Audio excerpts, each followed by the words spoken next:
You may soon see prices on advertisements for prescription drugs. That would be a major change for the drug industry, and a lot of people are very much against it. Obviously, some are for it to try to drive drug prices down. Let's talk about this with Health and Human Services Secretary Alex Azar. Mr. Secretary, thanks for coming back to Special Report. Great to be here with Brett. What's the proposal here for this regulation? So what the president is proposing is that drug companies would have to put the list price of their drugs in their TV ads.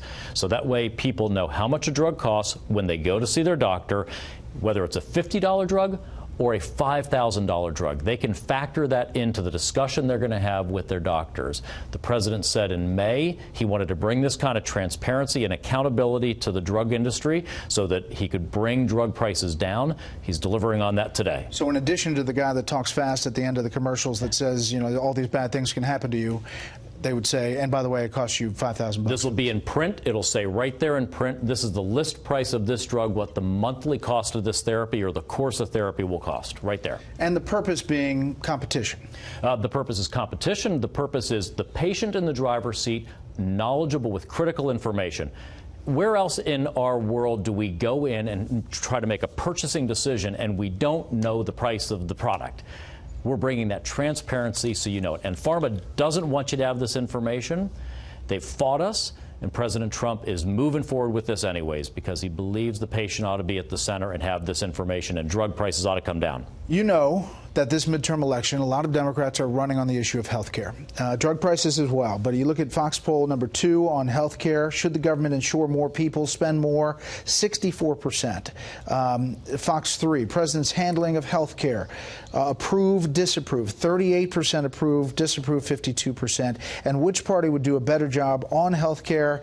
Democrats 49%, Republicans 34%. I want you to listen to some Democrats on this issue. Arizonans can't afford their health care. Some people don't have it. Those who do have it are paying too much. That's an expensive proposition to have universal health care for everyone. Yes, it's expensive, but it is a hell of a lot less expensive than the way that we pay or fail to pay for health care in this state and in this country today. He said that we are going to weaken Medicare coverage for the elderly. That is an outrageous lie. We expand coverage to include dental care, vision care, and hearing aids. Yes. Right. And this is really important to seniors. So talk from the administration's point of view why voters should hand you the baton again in both chambers of Congress to handle the issue of health care.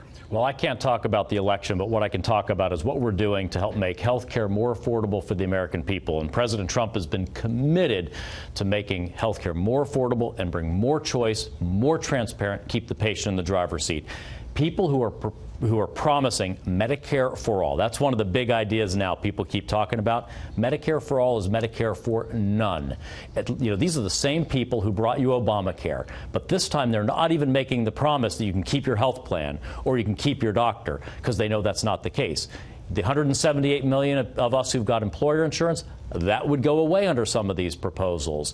Your doctor, you wouldn't get to keep your doctor because your doctor would flee these Medicare lower rates, and we'd have a two-tier system of health care where they move into a cash system outside of this Medicare. So America's seniors would lose their doctors, they could lose their hospitals, they could lose the care they've got. You know, the Democrats say those are all scare tactics and talking points, and they look at the costs, and people are, you ask people, and they're afraid of what's going to happen next. I mean, what is the administration doing now, with Congress or without Congress, to change that dynamic? Well, that's why the president's been so committed to trying to bring health care costs down, whether it's drug costs, which he's getting down, and we're just continuing to progress step by step through to get drug costs down, or on health insurance, where we're dealing with the failed Obamacare program. For the first time ever, Obamacare plans, the benchmark premium is down almost 2% under President Trump's leadership because he's stabilized the market. It's still unaffordable. It's still insurance people don't necessarily want, but he's at least stabilized it and price came down for the first time ever. President Trump, who campaigned to get rid of Obamacare, is doing a better job managing Obamacare than the guy who wrote the bill. I want to ask you one more question about the border. The president in the interview with 60 Minutes last night suggested that the separation policy is under review with parents and children. Do you know where that stands tonight?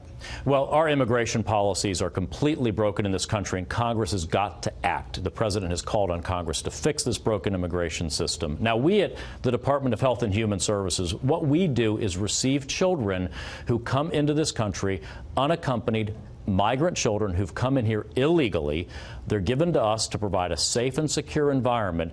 And what we do is we work to find them vetted sponsors. Usually these are family members already in the country while they await their adjudication proceedings. That's the role of HHS. Do you know where your numbers are tonight? We have over 13,000 unaccompanied alien children in our custody right now because of this broken immigration system that is drawing these children to come into this country. They make this horrible journey to try to get into this country. They come in illegally, and they're given over into our custody, and we've got to find a place to put them into sponsorship here. But with their parents right now? No, they come unaccompanied. These 13,000 are kids who come into this country by themselves, and then they're given into our care, and we've got to try to find them sponsors here in this country while we await the broken immigration system to finally adjudicate their case. Mr. Secretary, we appreciate your time. You're welcome back anytime.